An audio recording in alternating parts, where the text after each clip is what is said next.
ప్రస్తుతం మనం మాడుగులపల్లి మండలం కొత్తగూడెం గ్రామ పంచాయతీ పరిధిలో ఉన్నాం. కాంగ్రెస్ పార్టీ సీనియర్ నాయకులు గడ్డం హరీష్ రెడ్డి గారు మనతో పాటు ఉన్నారు. నమస్కారం సార్. మీరు కాంగ్రెస్ పార్టీలో సీనియర్ నాయకులుగా ఉన్నారు. కాంగ్రెస్ పార్టీకి ఎలాంటి సేవలు అందిస్తున్నారు? మాకు కాంగ్రెస్ పార్టీకి మా నాన్నగారి హయాం నుంచి మేము కాంగ్రెస్ పార్టీ, మా తాతగారు కూడా మేము ఉన్న రోజులు ఇందులోనే ఉంటున్నాం.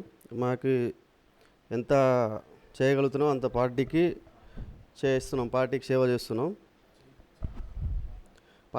చేస్తున్నాం. ఇప్పుడు నెక్స్ట్ సర్పంచ్ని గెలిపించుకోవాలని ప్రయత్నం చేస్తున్నాం.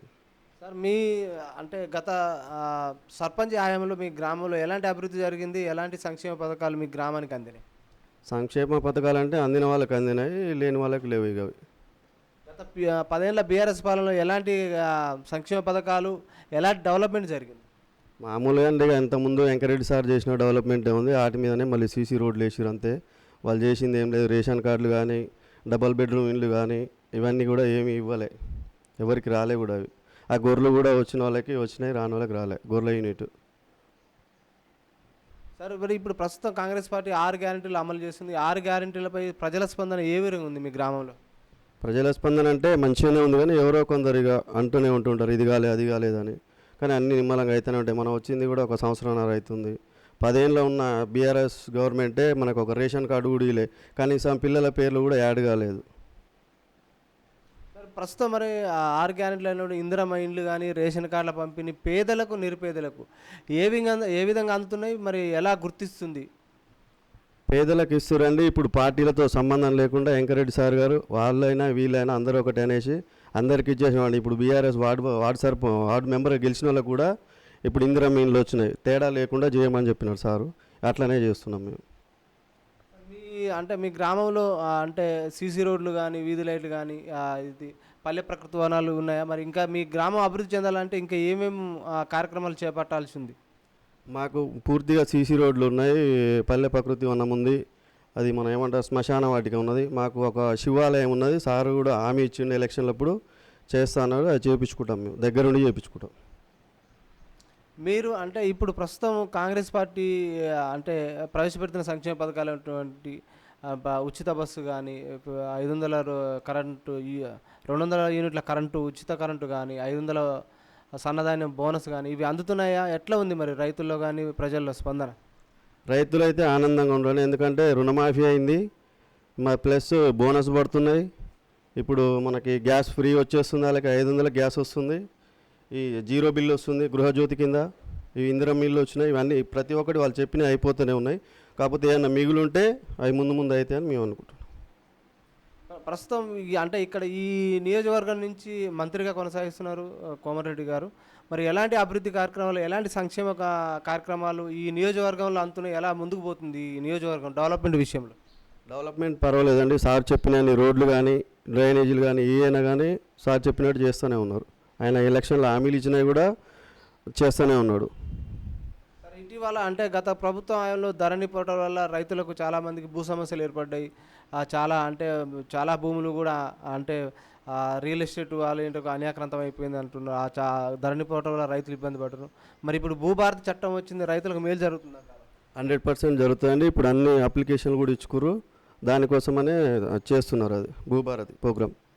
గత ప్రభుత్వ హయాంలో వీఆర్ఓ వ్యవస్థను రద్దు చేశారు. మరి ప్రస్తుతం కాంగ్రెస్ వీఆర్ఓ వ్యవస్థ తీసుకొస్తా అంటున్నది. మరి ఎలా ఉంటుంది వీఆర్ఓ వ్యవస్థ వస్తే? ఇక అది మంచిగానే ఉంటుంది, కాకపోతే మనం జాగ్రత్తగా ఉండాలి వాటి మీద. స్థానిక సంస్థల ఎలక్షన్ల నుంచి సంవత్సరాల పైచీలుగా అవుతుంది. అభివృద్ధి స్పెషల్ ఆఫీసర్ అంటున్నారు, అభివృద్ధి ఏమో కుంటుపడిపోయింది, కేంద్ర నిధులు ఆగిపోయినాయి అంటున్నారు. మరి ఎందుకు స్థానిక సంస్థల ఎలక్షన్లు పెడతలేరు? మరి ఎక్కడ జాప్యం జరుగుతుందంటారు? ఎలక్షన్లు పెడతారండి, 100% కాంగ్రెస్ పార్టీ గెలుస్తుంది. కాకపోతే ఇది రిజర్వేషన్ గురించి ఏదో కేసు నడుస్తుందని ఆగినారు. 100% పెడతారు సార్. మరి అంటే ఎలక్షన్ అంటేనే ఏ ఎలక్షన్ అయినా కూడా మద్యం డబ్బు ఏర్లై పారుతుంది, ప్రజలను రాజకీయ పార్టీ ప్రలోభాలకు గురి చేస్తున్నారు అంటున్నారు. ఈ మద్యం డబ్బు పంచకుండా ఉండకుండా ఎలాంటి వ్యక్తిని ఎన్నుకుంటే గ్రామాలు కానీ, రాష్ట్రాలు కానీ, దేశం అభివృద్ధి చెందుతుంది అంటారు మీరు?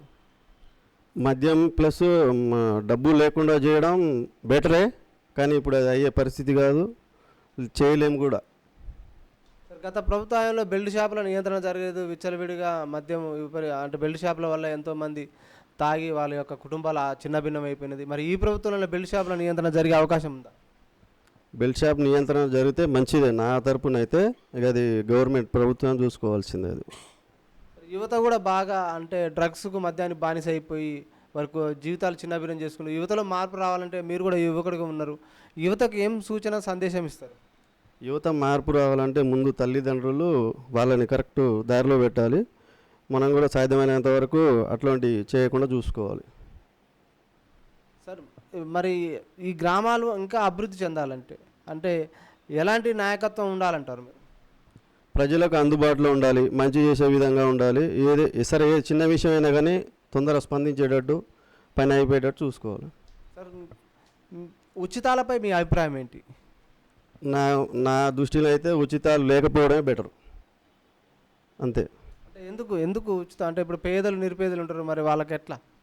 పేదల కంటే వాళ్ళకి ఏమన్నా సపరేట్ సంక్షేమాలు పెట్టండి, ప్రాబ్లం ఏం లేదు. కానీ ఇప్పుడు ఇందులో అందరు వస్తున్నారు, ఇక ఉన్నోడు వస్తున్నాడు, లేనోడు వస్తున్నాడు, అందరికి అయిపోతుంది. అట్లా లేకుండా వాళ్ళని ఏమంటారు గుర్తించి వాళ్ళకి ఏ చేసినా ఏం కాదండి, ప్రాబ్లం ఏమి ఉండదు. ఫైనల్గా చెప్పండి, అంటే మీరు మీ కొత్తగూడెం గ్రామ ప్రజలకు కానీ మీ మండల ప్రజలకు కానీ అంటే రేపు జరగబోయే ఎలక్షన్లను ఉద్దేశించి ఓటర్లకు మీరు ఏం సూచన చేస్తున్నారు, ఏం సలహా ఇస్తున్నారు? ఇప్పుడు సరే పథకాలు 6 గ్యారంటీలు పెట్టిన వాస్తవమే. అలా కొన్ని ఏదన్నా కాకపోతే అవి కూడా ముందు ముందు అయితే మనం వచ్చింది ఒక సంవత్సరాలనే అన్నీ చేయలేము. గత గవర్నమెంట్ బీఆర్ఎస్ గవర్నమెంట్లో ఒక రేషన్ కార్డు కూడా 10 సంవత్సరాలలో పిల్లల పేర్లు కూడా యాడ్ కాలే. ఇప్పుడు మనకు ప్రతి ఒక్క ఇంటికి రేషన్ కార్డు వచ్చినాయి. 10 సంవత్సరాలు పెళ్ళైన వాళ్ళకు కూడా లేవు, ఇప్పుడు అందరికి వచ్చేసినాయి. 100% కాంగ్రెస్ పార్టీనే గెలిపిస్తారు, వేరే దానికి ఛాన్సే లేదు. Okay sir, thank you sir. చూస్తూనే ఉండండి మీ తెలుగు టీవీ.